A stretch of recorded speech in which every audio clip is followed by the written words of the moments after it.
People to People TV.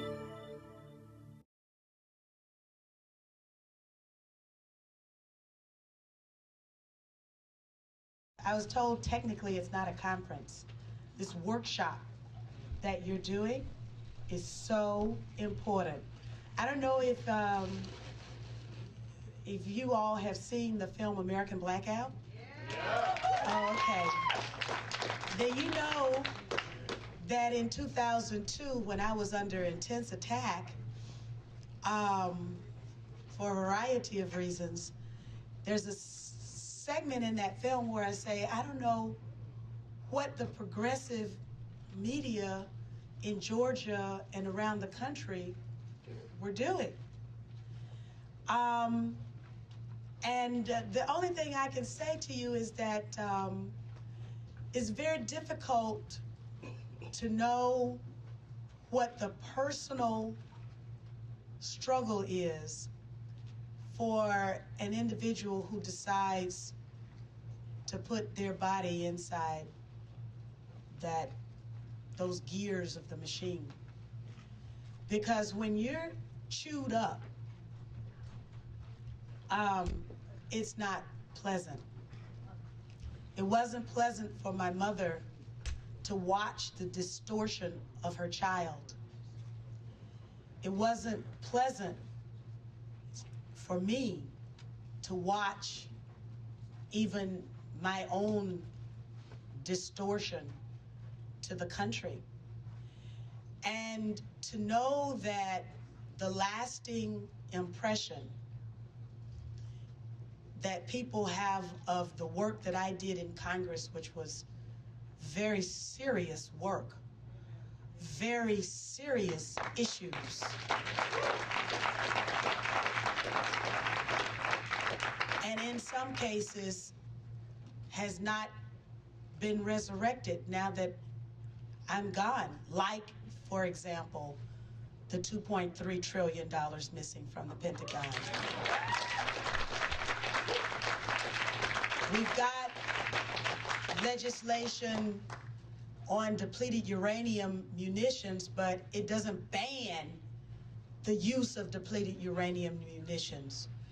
We ought to provide treatment for our veterans and any soldiers who are in the theater where depleted uranium munitions have been used. We shouldn't have to ask them to prove that they are experiencing health effects from depleted uranium.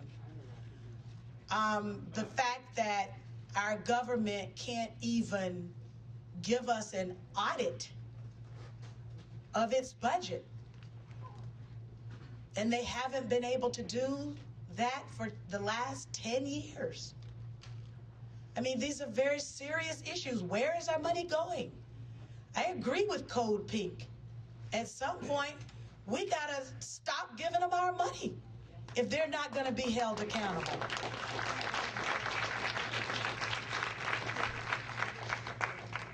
So now I have an answer to that question of where the progressive media are. You're here. And you're coming up with an action plan that's going to protect the next person who gets elected to office and who dares to stand up and become a whistleblower. Because basically that's what I was. I was a whistleblower.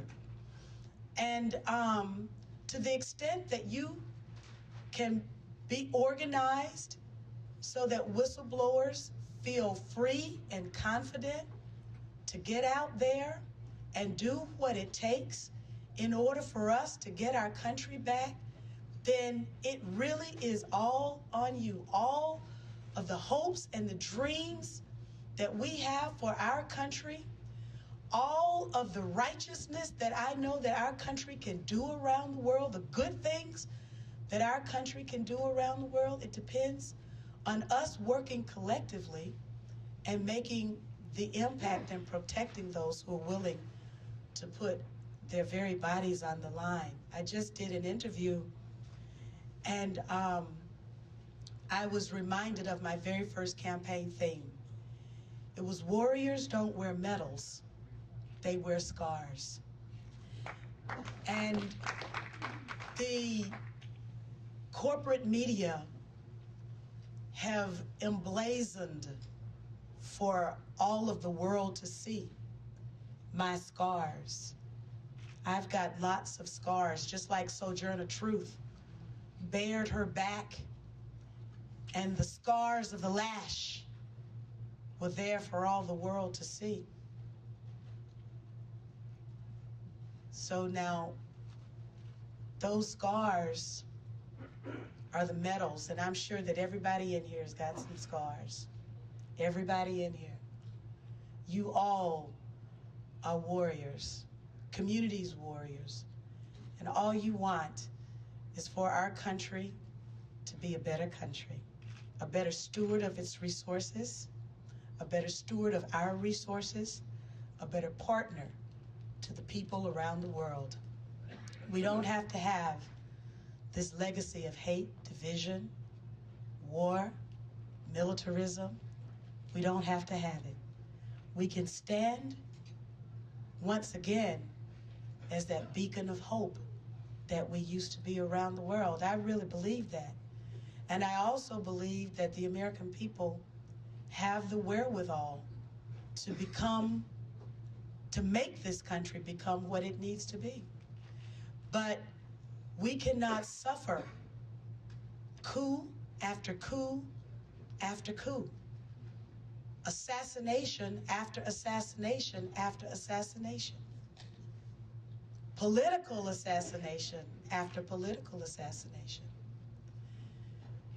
My COINTELPRO is my thing, and Bobby Kennedy, the murder of Bobby Kennedy. Can you imagine the country we could have had if Bobby Kennedy had been able to join forces with Martin Luther King Jr. as president and vice president of this country?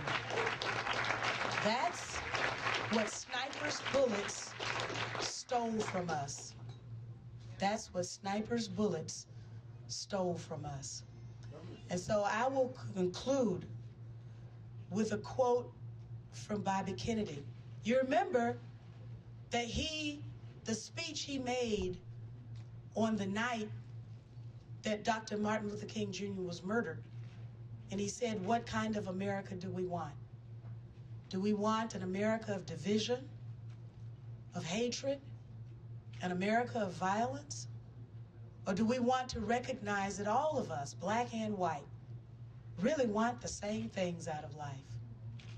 We can have an America where we are friends with each other and we are friends with the world. It's our vision and it's our hope. And it's the action that we put into that vision and that hope that can make it a reality.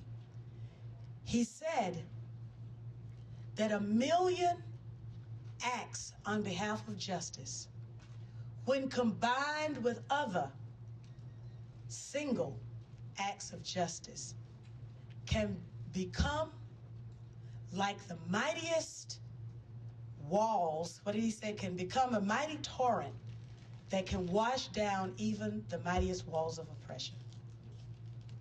And that's what your single words for justice will become, that torrent that can wash down the mightiest walls of oppression that have been constructed right here in our country that we don't even recognize. Thank you.